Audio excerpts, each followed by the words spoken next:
sa umaagos na tubig. Di ba maraming ilog dito? Ipatapon nyo po, sabihin nyo, sambitin, kasi iglesia kayo, Kristo, layas sakit. Okay na? O masamang espiritu sa pangalan ni Kristo, lumayas ka. Okay na tayo? O sige, yun lang po. Ito si tatay, di ba din siya rin Salamat po.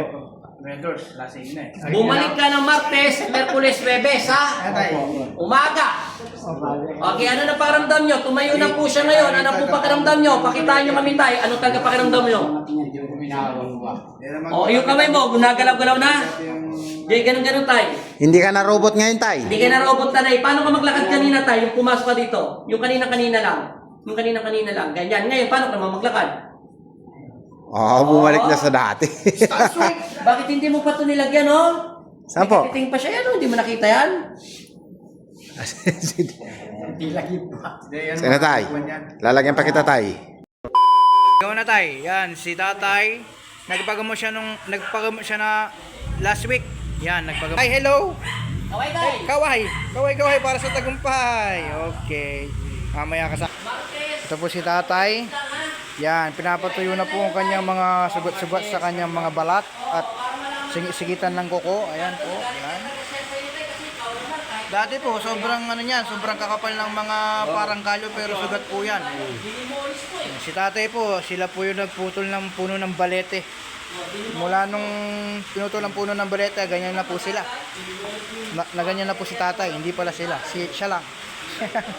Yung sugat. Tay, kamusta yung mga sugat mo, tay, no? Okay na. Dati makakapal yan, di ba? Mas makapal pa yan dati. Ngayon, manipis na nga lang eh. Si tatay pala, nakalimutan niyang bumili ng langis nung una. Pinapabili namin, kaso nakalimutan nilang bumili. Kaya pagbalik ni tatay, mabagal yung pagtuyo. Pero dati, sobra-sobra yan, tay, no? Halos lahat na ng balat mo, tay, ha?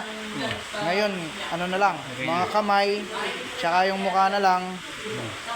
Medyo na lang yung mukha, ano, tay? Maragulyo pa magbayo ba? Oo, malaki talaga yan, tay. Tatay, good morning po. Nga guys, kung natatandaan nyo po si tatay, yan po yung last 2 weeks pa lang po ang nakakalipas. Nagpagamot po siya dito. Sinamahan ng kanyang kapatid. Bali, paano po yung pasok niya dito, tay? Tay, kaya mo pa? Sigarilyo. Tapos, yung mukha mo at kamay, saka yung sa ulo, nagnanaknak na. Kasi, Ilang araw nyo na po nararanasan yung tay? kaya tatanungin kita kasi ikaw nakakalam ng katawan mo eh. Malay mo, hindi mo lang pinapakita na sigarilyo ka.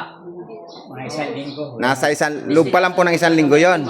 Pero matapos po kayo ng magamot sa spiritual, di ba, gumanda na po yung pakiramdam nyo. Mamaya na ako, mga 59 years old. Kailan nyo nalaman na meron? Tuyo na. Hanggang sa ngayon. Paligo na. Yan, graduate na daw po kayo, tatay.